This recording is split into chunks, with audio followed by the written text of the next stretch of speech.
তো এই মুহূর্তে আমার পাশে যিনি রয়েছেন তার থেকে আমি যেটা শিখলাম সেটা হচ্ছে যে মুহূর্তে বাঁচা এবং প্রত্যেকটা মানুষকে মানুষের মতো গ্রাহ্য করা। তার কারণ একটু বাদে আমি বলছি, আর নতুন করে পরিচিতি দেওয়ার তার কোনো দরকার নেই। তিনি হচ্ছেন নীলাঙ্কুর মুখোপাধ্যায়। হ্যাঁ, আমরা এই মুহূর্তে রয়েছি রাঙামতি তীরন্দাজের সেটে বা মেকআপ রুমে বলা যেতে পারে, কিন্তু আমি আজকে একলব্যর সাথে গল্পর থেকে বেশি আজকে আমি একটু নীলাঙ্কুরের সাথে গল্প করার জন্য বসে রয়েছি, কারণ ফর দ্য ফার্স্ট টাইম আমাদের চ্যানেলে নীলাঙ্কুরের ইন্টারভিউ করছি আমি। তো প্রথমেই বলি, কেমন আছো? গরমে এই প্রশ্নটা করা ঠিক নয়, কিন্তু তুমি সবসময় পজিটিভ মানুষ। এই ঘরে ভালো আছি, ঘরের বাইরে ভালো নেই। হ্যাঁ, মানে তুমি ঘুরতে যেতে ভালোবাসো। হ্যাঁ, বাইরে তো কতবার ঘুরে এটাই চলছে তখন থেকে আমাদের আর কি, মানে সেই জন্য আড্ডাটা আপনারাও এনজয় করবে আমি বিশ্বাস। মানে ঘুরে আসছো তো, দারুণ ঘুরে এলাম, জাম লাগলো না, উট বেরিয়েছে, অপূর্ব। আচ্ছা, যেটা দিয়ে শুরু করলাম আর কি, এবং কেন আমি এই কথাটা বললাম যে মানুষকে মানুষের মতো গ্রাহ্য করে, সেটা তো এখন অনেকেই আমরা ভুলে যাই দৈনন্দিন জীবনে, এবং আমাদের মধ্যে একটা কোথাও সুপিরিয়ার ব্যাপার খুব চলে আসে যে আমি এইটা। তো কিছুক্ষণ আগে একটা কথা বলার সময় আমি বলছিলাম যে জুনিয়র, তুমি সেখানে আমায় কারেক্ট করে বলেছিলে যে জুনিয়র নয়, সহকর্মী। তো নিজে যখন কেরিয়ার স্টার্ট করেছিলে নীলাঙ্কুর, কতটা এই জায়গাটা পেয়েছিলে?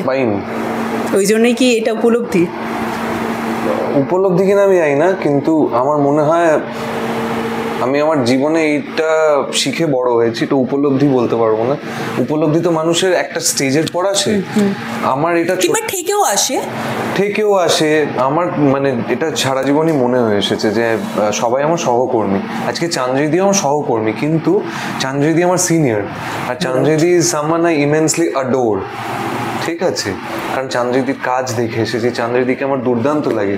তো তাকে, সে ব্যাপারটা ইজি করে দিচ্ছে, আমি তার সঙ্গে কথা বলতে পারছি ডেফিনেটলি, কিন্তু দিনের শেষে সে আমার সহকর্মী। বাট অ্যাজ এ সিনিয়র আমি তাকে আমার যতটা সম্ভব ভালোবাসা, রেসপেক্ট যেটাই বলবে সেইটা দেওয়ার চেষ্টা করি। সেইটা দিয়ে আমি যদি তাকে কোথাও একটা ভালো ফিল করাতে পারি তার ব্যাপারে, তাহলে হয়তো তার আমার সঙ্গে কাজ করতে ইজি হয়ে যাবে। এরকম নয় যে আমি প্রতিটা মুহূর্তে বা প্রতিনিয়ত তাকে সেই ফিলিংটা দিতে পারছি, কারণ সিনের মধ্যে অনেক সময় আমি আমার নিজস্ব মুডে থাকি, নিজস্ব জোনে থাকি, তো সবসময় সেটা হয়ে ওঠে না। কিন্তু সেটা চেষ্টা একটা, এটা সারা জীবনের একটা চেষ্টা।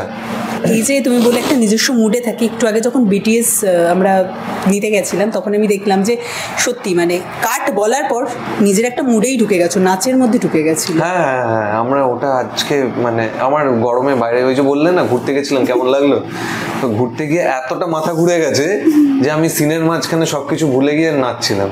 এবং ওটা প্র্যাকটিস মোডে ছিল আর কি, মুডটাই এতটা চেঞ্জ হয়ে গেছে। হ্যাঁ, আইডিয়ার আমি এরকম করতে থাকি। আচ্ছা, আমরা এরকম মজা। ওদের সেই ক্ষেত্রে তোমার ডান্স গুরু ছিল, মানে ওই যে স্টেপটা করছিলে, আরে দারুণ, মানে ও যা নাচ শেখায় না, মানে সত্যি নিজে খুব ভালো নাচে, এটা আমি ইয়ার্কি মেরে বলছি না, কিন্তু মানে বাকিটা আমরা এতটা ফাজলামি করি মাঝে মাঝে, বিজয়দা আমাদের নিয়ে সেকেন্ড টায়ার্ড হয়ে যায়। ঠিক আছে, হ্যাঁ, আরো অনেক কিছু বলে যেগুলো বলতে পারছি না,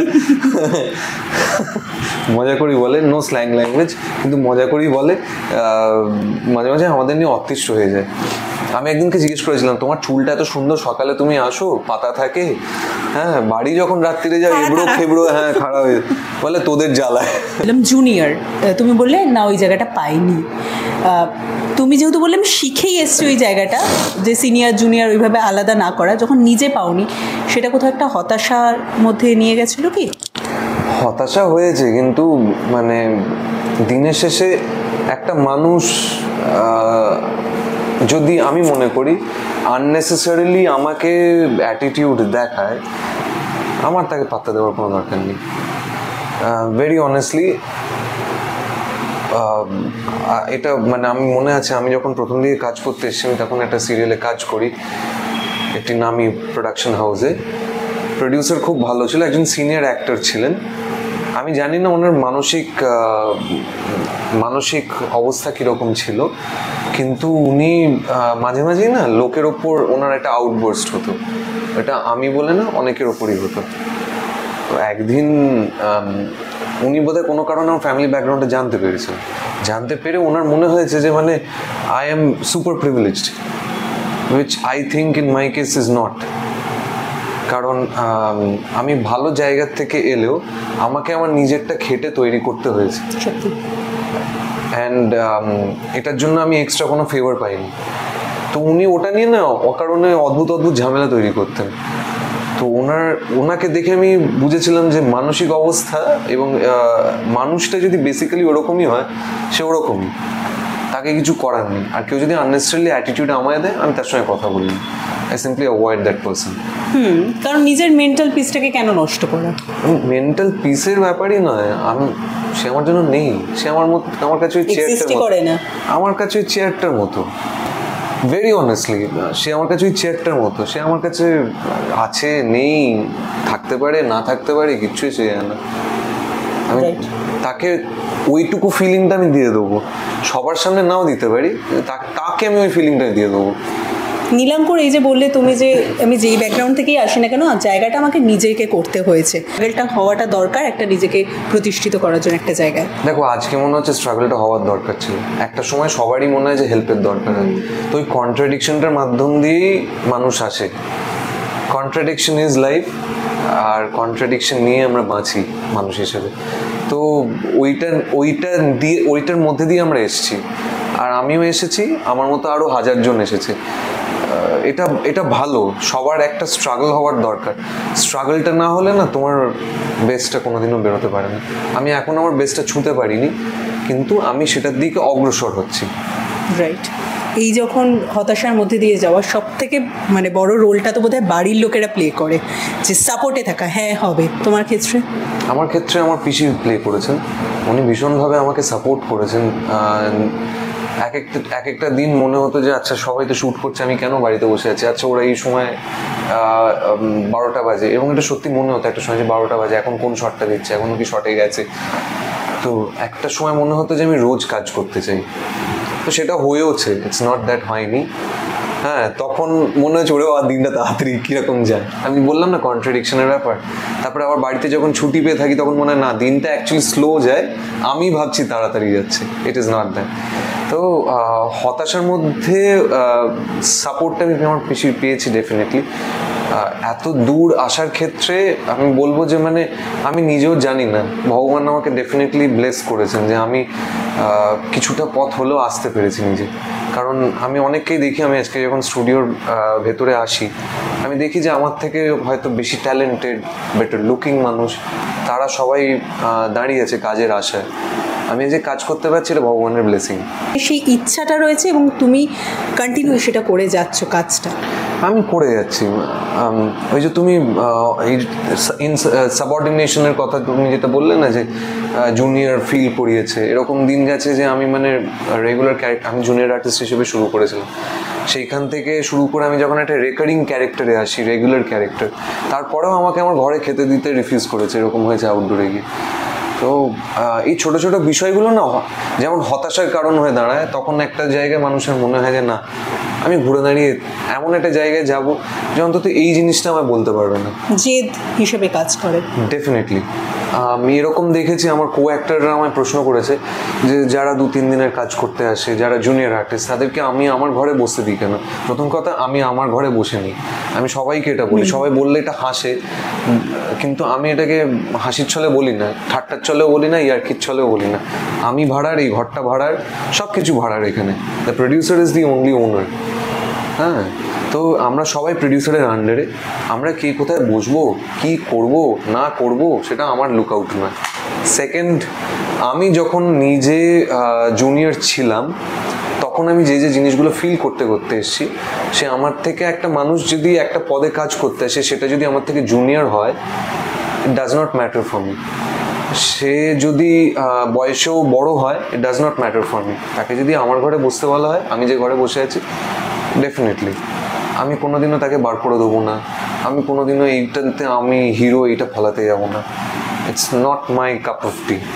মানে প্রত্যেকটা মুহূর্তে নীলাঙ্কুরের যে উপলব্ধিগুলো দেখছি, সেগুলো তো সহজাতভাবে প্রত্যেকটা বাড়িরই শিক্ষা থাকে যে মানুষকে মানুষের মতো করে গ্রাহ্য করো, মানে তার যথার্থ সম্মানটা তাকে দিও, কিন্তু তারপরও নীলাঙ্কুরের মধ্যে ওই থেকে শেখাটা আরও বেশি, যে আমি যেন কোনোদিন এই ব্যবহারটা অন্য কাউকে ফেরত না দিই। হ্যাঁ, ডেফিনেটলি আমার মনে হয়েছে, সেই জন্য আমি আরও অনেক কিছুই হয় মানুষের সঙ্গে, আমার সঙ্গেও হয়েছে, সেগুলো হতে হতে এসছে বলে আজকে আমার এই জিনিসগুলো মনে হয়েছে। কিন্তু এটা উপলব্ধি বলতে পারবো না, এটা আস্তে আস্তে শিক্ষা পাওয়া। আমার আরও শিক্ষা পাওয়া নিশ্চয়ই বাকি আছে, কিন্তু আমি শুধু ঈশ্বরের কাছে প্রার্থনা করতে পারি যেন আমার শিক্ষা পাওয়ার ক্ষেত্রে আমার ঠিক পথটা দেখানো হয়। মানে এক একটা জিনিস তো আসে যে মানুষকে ভেঙে দেয় এবং ভেঙে মানুষকে দুভাবে তৈরি করতে পারে। একটা হচ্ছে গিয়ে সে মানুষটাকে যে আঘাতটা দিয়েছে সে আঘাতের মতো করেই তৈরি করে দেওয়া, কিংবা মানুষটাকে মানুষের মতো করে তৈরি করে দেওয়া। তোমার ক্ষেত্রে ঠিক অপোজিটটা হয়েছে, যেখানে তোমার মনে হয়েছে। আমি জানি না আমি মানুষ হিসেবে কোয়ালিফাই করি কিনা। আমি রোজ উঠে চেষ্টা করি। এরকম দিন হয় যেদিন আগের দিন হয়তো সিনটা ভালো হয়নি, আমার মোটিভেশন থাকে না কাজে আসে, তো আমি নিজেকে বুঝিয়ে কাজে আনি।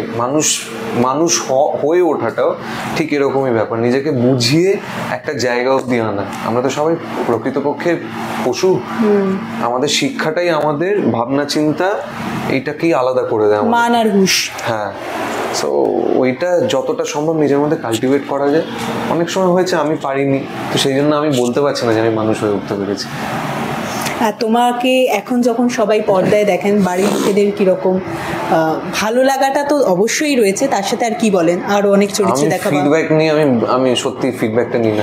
হয় না যে বাড়ি শেষে তুমি যখন ঢুকলে বাড়িতে তখন তো বাড়ির লোকেরা বললেন যে আজকে সিনটা খুব ভালো, এরকম কখনো শুনো? না, একটা মা দিয়েছিল কন্যাদান দেখার সময়। কন্যাদানে আমার ক্যারেক্টারটা তো গ্রে ক্যারেক্টার ছিল, এরকম গ্রে অ্যান্টি হিরো হিরো সব মিলিয়ে মিশিয়ে একটা ক্যারেক্টার তৈরি করেছিল ওরা।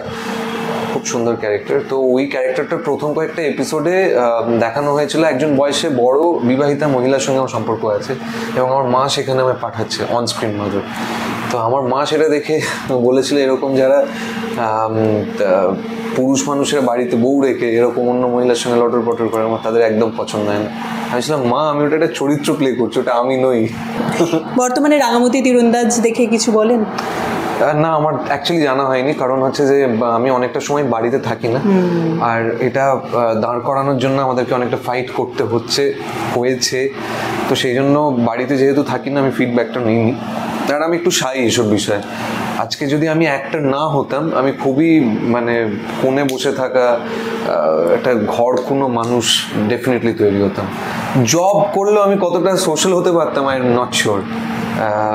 আমি খুব একটা সোশ্যাল, আমি যতটুকু সোশ্যাল হয়ে উঠতে পেরেছি it is because of acting. I am sure acting আমার পার্সোনা এবং পার্সোনালিটি দুটোকেই আরও ব্লুম করবে বয়সের সঙ্গে সঙ্গে। হ্যাঁ, এখন সোশ্যাল মিডিয়াতে অনেক ছবিও আমরা দেখতে পাই আর কি, সময়ের সাথে সাথে আরও ডিসক্লোজ হবে বিষয়টা, যদিও বা কিছুটা হয়েছে সোশ্যালিতে। এখন তুমি অনেক তোমার ইন্টেলিজেন্সে তোমার চোখে বোঝা যায়, জানো তো। ও তুই বুঝতে পারছিল হোয়াটস কামিং। ওকে, ফাইন। না, সেটা নিয়ে আমরা পরবর্তী সময়ে কথা বলবো, কারণ সেটা আরে একটা এপিসোড আর কি। যাই হোক, একটু বলি তাহলে, যেহেতু নীলাঙ্কুরের সাথে গল্প করছি, শখ কি কি রয়েছে? শখ কি কি রয়েছে? আমার গাড়ির শখ ছিল, আমার গাড়ি খুব ভালো লাগে ছোটো থেকে। So now I have my own কার। আমি সাইকেল করে আসতাম, আবারও সাইক্লিংটা আমি জানতাম না, আমাকে বাবুদা না ঠেলে শিখিয়েছিলেন সাইক্লিংটা। তো সাইকেল উনি আমার প্রত্যেকটা স্টেজে একটা করে টার্গেট দেন, আর সেই টার্গেটগুলো করতে করতে যাই।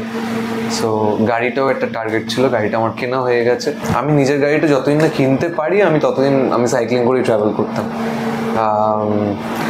তো গাড়ির শখটা মিটিয়েছি। কফির শখ আছে, কফিটা বেশি খেতে পারি না গরমকালে। এটা আবার ইন্দ্রাণীর সাথে মিলে রয়েছে কফি। বাবা, হ্যাঁ, ল্যাটে আর কি সব সেই না। আরো আমার কাছে গাড়িতে বিভিন্ন ধরনের কফি আছে।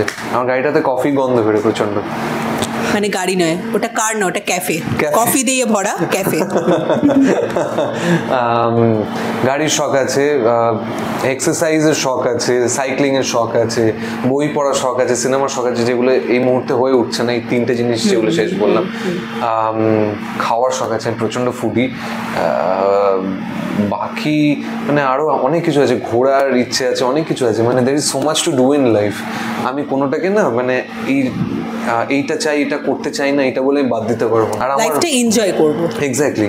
আর একজন আমার যিনি কলেজে আমার মাস্টারমশাই পড়াতেন, উনি খুব সুন্দর কথা বলেছিলেন লাইফটাকে দেখো, এনজয় করো। যদি অ্যাক্টর হতে চাও দ্যাট ইজ ভেরি ইম্পর্টেন্ট। তো সেইটা আমার মনে হয় যে ইটস ভেরি ইম্পর্টেন্ট দেখার জন্য, সব কিছু এক্সপিরিয়েন্স করতে দেখতে চাই। এবং সত্যি অ্যাক্টরের লাইফটা বোধহয় সব থেকে সেই লাইফ যে একটা লাইফের মধ্যে সব রকম তুমি পেয়ে যাবে, সব রকম চরিত্র হয়ে উঠতে পারবে। Right, absolutely.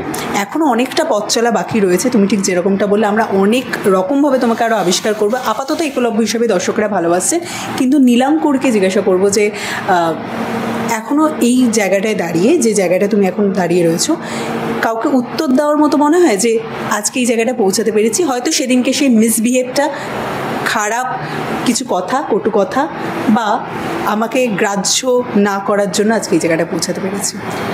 I don't feel যে তারা ততটা ইম্পর্টেন্ট যে আমি তাদেরকে মনে রাখবো। অসাধারণ, মানে মাথাতেই নেই। হ্যাঁ, সিরিয়াসলি নেই। অ্যান্ড তাদের দেখলে হয়তো মনে পড়তে পারে, কিন্তু তারা আমার জীবনের অংশ নয়। তাদের দেখলে স্মৃতি বেশি আসতে পারে। স্মৃতি জীবনের অংশ। এবার লোকে বলতে পারে জীবনের অংশ নয়, তাহলে স্মৃতি কেন? জীবন খারাপ স্মৃতি মানে আজকে ওই ম্যাটটাও আমার কাছে স্মৃতি হয়ে থাকবে, তাই বলে কি আমি ম্যাটটাকে নিয়ে সারাক্ষণ ভেবে যাবো? ইম্পর্টেন্সটা নেই। ইম্পর্টেন্স নেই, ইটস জাস্ট নট দেয়ার। আমি তাদের সঙ্গে সেই ব্যবহারই করেছি, দেখা হলো না। আমার মনে হয়েছে যে সেই মানুষটাকে আমার কিছু বলার নেই। Your a lost cause for a human being. এবং আপনি যদি খারাপ মানুষ হয়ে থাকেন এবং সে আমার সঙ্গে বলে না, সে সবার সঙ্গেই হয়তো খারাপ ব্যবহার করে, একজন বলে না, তার সেটা প্রবলেম, তাহলে সে তার জীবনটা নষ্ট করছে, সেটা তার ব্যাপার, এটাতে আমার কিছু বলার নেই। How can I comment? স্কুলে কখনো বন্ধুদের সাথে মারপিটও হয়নি? না না, স্কুলে আমি ভীষণ মারকুটে ছিলে? হ্যাঁ, না স্কুলে মারকুটে ছিলাম না, কিন্তু স্কুলে আমি বুলিং এর অনেক টার্গেট হয়েছি, সেইটা ডেফিনেটলি হয়েছে। সেইটা কোথাও একটা চেঞ্জ এনেছে কি লাইফে? আমি আমার স্কুলটাকে মনেও রাখি না। I really don't think my school counts. আমি যা শিখেছি আজকে, আমি আমার কলেজের জন্য ডেফিনেটলি অনেক কিছু শিখেছি। আমি আমার কলেজে গিয়ে দেখতে পেয়েছি আরও 5টা মানুষ আছে, আরও 5টা লোক 5টা রকমভাবে কথা বলে। হ্যাঁ, কলেজেও প্রবলেম হয়েছে, হয়নি তা নয়, প্রত্যেকের হয়, আমারও হয়েছে, কিন্তু র্যাগিংয়ের শিকার হয়েছো? না, স্কুলে অনেক বেশি। কেন? কারণটা কি ছিল? স্কুলের প্রবলেমটা ছিল হচ্ছে যে আমার মা ওই স্কুলে পড়াতেন, তো ওই স্কুলে পড়ানোকালীন মায়ের ওপর রাগ থেকে, কিছুটা ক্লেশ থেকে, কিছুটা হিংসের থেকে কিছু মানুষ আমাকে জ্বালিয়েছেন, এবং তাদের ওইটাই ফান ছিল। FUN, ঠিক আছে? এফ দিয়ে কিন্তু অনেক কিছু হয়। তো এবার সেটা তাদের ফান ছিল, কিন্তু আমার কাছে ওটা ফান ছিল না। কারণ তোমার আমি যদি মানে এখনো দাগটা থাকতো আমি দেখাতে পারতাম ডেফিনেটলি। এমনি সিগারেট দিয়ে পোড়ানো ইত্যাদি ইত্যাদি অনেক কিছুই আমার সঙ্গে হয়েছে।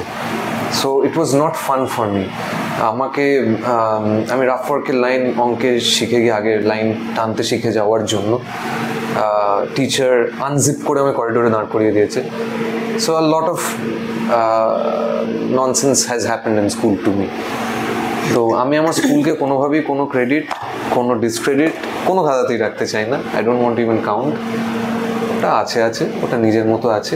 আই এম হ্যাপি যে আমার মা রিটায়ার করে গেছে, আমার মায়ের অত্যাচারটা শেষ, এবং আমার মাকে আর এই প্রবলেমটার মধ্যে পড়তে হবে না। সো আজকে মা রিটায়ার করে যাওয়ার পর আমি ইন্টারভিউটা নিয়ে, মানে আমি ইন্টারভিউতে এসে প্রথমবার এরকম বলছি, তার কারণ হচ্ছে যে it's easier for me. My mother is no longer legally liable, neither am I. আমি তো অনেক আগেই, হ্যাঁ, তাই বলে কি কিছু ভালো টিচার নেই? কিছু ভালো টিচার ডেফিনেটলি আছে, কিন্তু কে ভালো কে খারাপ এটা আমি কাউকে কোনোদিনও বুঝতে দিইনি। I always been. তোমার বিহেভিয়ারে কখনো চেঞ্জ আসছে না? আমি চেষ্টা করেছি, এবার সে আলাদা করে যদি বুঝে থাকে সেটা তার ব্যাপার। আমি আমার বিহেভিয়ারটাকে সব থেকে ভালো রাখার চেষ্টা করেছি। বাড়িতে এসে কখনো মাকে বলতে এই ঘটনাগুলো? মাকে বলেছি। মাকে একদিন এরকম বোধহয় কেউ জিজ্ঞেস করেছিল, মা বলেছিল যে সম্ভবত আমার কথা ভেবেই বোধহয় আর কিছু করেনি কোনোদিনও, স্কুলটা কন্টিনিউ করতে হবে। হ্যাঁ, এবং আমার মনে আছে নার্সারিতে পড়াকালীন একজন টিচার বলেছিলেন, উনি এখন নেই তাই এটা বলাটা অপ্রাসঙ্গিক, কিন্তু ওই ভদ্রমহিলা বলেছিলেন আমি 12 অবধি পড়তে পারবো না। So I made sure that I did exactly that. তো মানে জোর করে আমার ডেস্কে খাতা ঢুকিয়ে আমাকে ফেল করানো ইত্যাদিতে অনেক কিছুই হয়েছে। এগুলো হতে হতে হতে হতে মানুষ এগুলো নিয়েই আসে, এগুলো চলার পথ। সেজন্য না ইন্ডাস্ট্রিতে এসে ওই যে সো কল টাফ সিচুয়েশনস এগুলো দেখে আমার আর কিছু এসে যায় না। রেডি হয়ে এসেছো তুমি? হ্যাঁ, আই এম রেডি, মানে I am ready for a battle. If you want to go to war with me, I am ready for a battle. কলেজেও তুমি বলছিলে যে কলেজ ওয়াজ রিয়েলি গুড। আমি সত্যি কথা বলছি, আমি যাদবপুর ইউনিভার্সিটিতে পড়েছি, আমার বলতে কোনো দ্বিধা নেই। I had a really good time. I had a really great time. আমাকে নিজের মতো ছেড়ে দেওয়া হয়েছিল। আমার মাও আমার বিভাগ থেকেই পড়েছেন, আমার ফ্যামিলি ওই বিভাগের সঙ্গে অনেক বছর ধরে জড়িত, কিন্তু I had a really good time. And কিছু দারুণ দারুণ প্রফেসর পেয়েছি। প্রফেসররা সব থেকে বড় কথা এইটা শিখিয়েছিলেন যে কোনো যদি ভিউ পয়েন্ট পছন্দ হয় সেটাকে নেবে, নাহলে রিজেক্ট করবে। It is yours to take or not to take. Jadavpur is a wonderful place to be. যাদবপুরের কিছু কিছু সময় কিছু কিছু এলিমেন্ট ক্যাম্পাসটাকে খারাপ করে, বাট আদারওয়াইজ ওখানে পড়াশুনো এবং মেধা দুটো না থাকলে তুমি টিকতে পারবে না। I being a very mediocre student, I am very grateful and I am very fortunate যে আমি ওখানে থাকতে পেরেছি এবং আমি আমার সময়টা কাটাতে পেরেছি। অ্যান্ড যাদবপুরে আমার রেজাল্টও ভালো হয়েছে, সেই জন্য মানে আমাকে ভাবতে হয়নি, মানসিক চাপটা ছিল না। আমি শুধু ভাবি যে আমাকে যদি 15টা বছর ওইভাবে নষ্ট না করে অন্য কোথাও আমি দিতে পারতাম, and I feel it's a waste, আমি যদি অন্য কোথাও দিতে পারতাম, I think I would have been far better off in life. আমি আরও অন্য কিছু করতে পারতাম। আমার 15টা বছর ওখানে নষ্ট হয়ে গেছে এবং আমি আমার মা বাবাকে এটা ক্লিয়ারলি একবার বলেছিলাম, it is not their fault, কারণ কেউই জানে না জার্নির শুরুতে জার্নিটা কেমন হবে। জার্নিটা যেমন ভাবে গেছে, it does not make sense bro.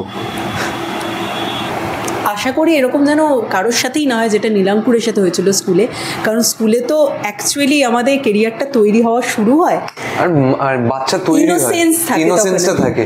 ইনোসেন্সে যদি এই ইমপ্রিন্টটা পড়ে যায় না, তখন সেই মানুষটার মনে হয় আমি খারাপ, আর আমার কিছু ঠিক ভুল বিচারও করতে পারে যে কেন হচ্ছে, কি আমার ফলটা কোথায়। এক্স্যাক্টলি। এবং যখন তুমি তোমার মানে যে জন্য আমার পড়াশোনায় কনফিডেন্সও ছিল না, ল্যাগও করে গেছিল, আমার পড়াশোনা করতে ইচ্ছে করতো না, ফ্র্যাঙ্কলি আমার খেলতে ইচ্ছে করতো, ভয় লাগে কোথাও একটা কিছু স্কুলে পরের দিন যাওয়া, বিতৃষ্ণা আসে যে আমি নেক্সট ডে আবার স্কুলে যাব, দুধ মনে হয় এই একটা শব্দে।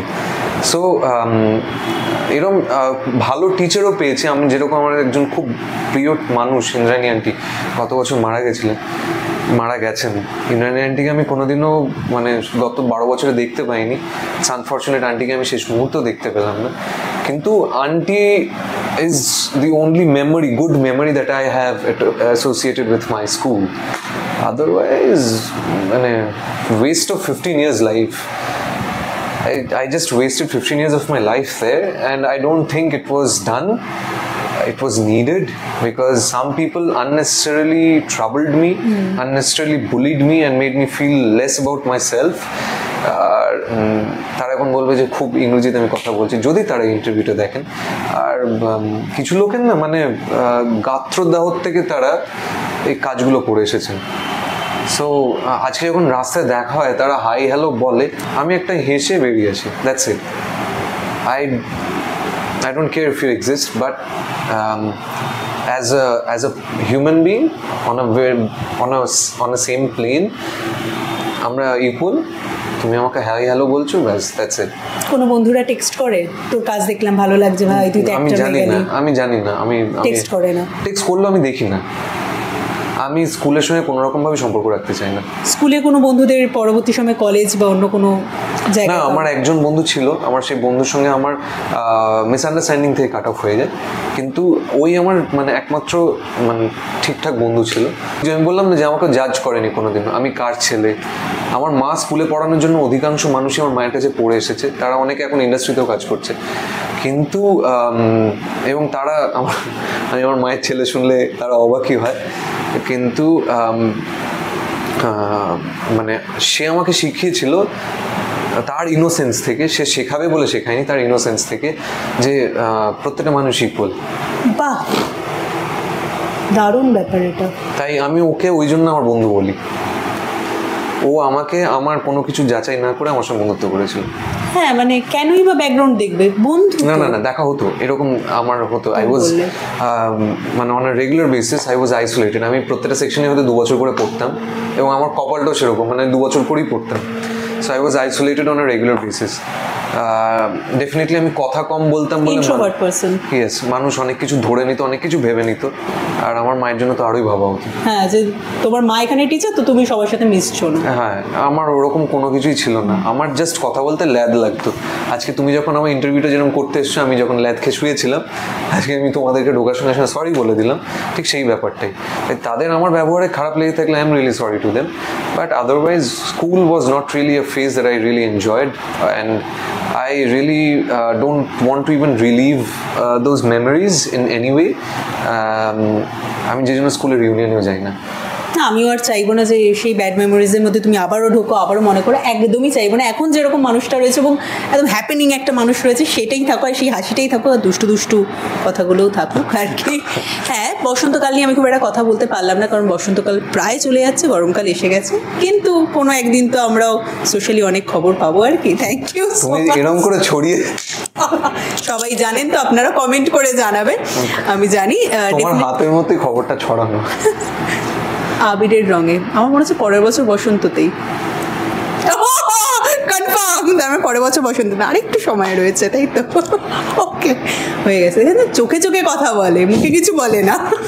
থ্যাংক ইউ সো মাচ, এবং খুব সুন্দর একটা নির্ভেজাল আড্ডা হলো আর কি। Thank you, thanks a lot to you actually. আর দর্শকেরাও নীলাঙ্কুরকে খুব ভালোবাসছে এবং একলব্যের চরিত্র তোমাকে দারুণ ভালোবাসা দিচ্ছে, তো তাদের জন্য কি বলতে চাইবে যে সব দর্শকেরা নীলাঙ্কুরের অভিনয়ের ভক্ত? Thank you so much. আমি খুবই একজন সাধারণ মানুষ, প্রবাবলি আরও খারাপ অ্যাক্টর, কিন্তু আপনারা যে আমাকে ভালোবাসাটা দিয়ে প্রপ আপ করেছেন, অনেক সময় রাস্তায় মানুষের সঙ্গে দেখা হলে ফিডব্যাক পাই। আজকে সকালে আমি যখন এক্সারসাইজ করে ঢুকছিলাম, তখনই একজনের কাছে এরকম হয়, উনি ভেবেছেন আমি এখানেই থাকি। আমি বলেছি না না, আমি এখানে থাকি না। এবং মানে একজন পুরুষ, তো পুরুষ নারী নির্বিশেষে আমি যে ফিডব্যাকটা এতদিন ধরে পাচ্ছি এতগুলো সিরিয়াল করে আসার পর, সেটা আপনারা আমার মতো একজন অর্ডিনারি অ্যাক্টরকে প্রপ আপ করেছেন এতদূর, প্লিজ আর একটু প্রপ আপ করুন যাতে আমি আরও কিছুদিন কাজ করতে পারি। কারণ অ্যাক্টিংটা আমার সত্যিই আমি মন থেকে করি, আমি ভালোবেসে করি, শুধুমাত্র টাকা পয়সার জন্য করি না। টাকা পয়সা সবার দরকার, কিন্তু টাকা পয়সার বাইরেও ইটস প্যাশন। তাই আপাতত রাঙামাটি তীরন্দাজ দেখতে থাকুন, 7:30 স্টার জলসার পর্দায় চোখ রাখুন, আর আমাকে এবং বিশেষ করে আমাকে ভালোবাসা দিন। এখানে একটু আমি স্বার্থপরের মধ্যে চেয়ে নিচ্ছি, আপনাদের ভালোবাসা ছাড়া আমি এতদূর আসতে পারতাম না। Thank you so much. শেষ প্রশ্ন, একলব্যের তো বুড়ো আঙুলটা তার গুরুকে দক্ষিণ হিসেবে দিতে হয়েছিল, নীলাঙ্কুরের যদি এরকম পরিস্থিতি আসতো কাকে দিত? এখন অবধি ডেফিনেটলি মিস্টার বাবু মনিক, এগেন গুরু। কারণ উনি ছাড়া, আমি আবারও বলছি, উনি ওনাকে অন্যরা কে কীভাবে দেখে সেটা আমার জানার দরকার নেই, but for me he is god, এবং আমরা মানুষের মধ্যে তো ভগবান দেখতে পাই। তো উনি আমায় বকেছেন, মেরেছেন, নিজের মতন করে রেখেছেন, উনি আমায় যেরকমভাবে গড়েছেন, উনি যদি ওইটা না করতেন, ওই পুশটা না দিতেন, এবং পুশটা প্রত্যেকটা পদে না দিতেন, গাড়িটা দেখানো হয়ে গেছে, গাড়িটা চড়ানো হয়নি, চড়িয়ে দেবো, সেইটা না হলে আমি আজকে এই 1%ও আসতে পারতাম না। I still have 99% to cover. Thank you so much, এবং থ্যাংক ইউ এটা নির্বাচল আড্ডার জন্য। হ্যাঁ, একদমই তাই। তোমার চোখে এত কথা আছে কিন্তু মুখে প্রশ্নগুলো আসছে না। না, করেছি কিছু কিছু উত্তরও পেয়ে গিয়েছি চোখ দিয়েই আর কি, এক্সপ্রেশন দিয়ে। তো আপনাদের কেমন লাগছে অবশ্যই জানাবেন। রাঙামাটি তীরন্দাজ, এবং শুধু পুরুষেরা নয়, এখনো পর্যন্ত সোশ্যালি যা যা খবর পেয়েছেন, তারপরে গিয়ে নারীরাও জানাতে পারেন মন খুলে কেমন লাগছে একলব্যের অভিনয়, সেটা অবশ্যই জানাবেন। আর এরকমই আরও আড্ডা দেখার জন্য অবশ্যই নজর রাখুন টল ইনসাইড চ্যানেলে।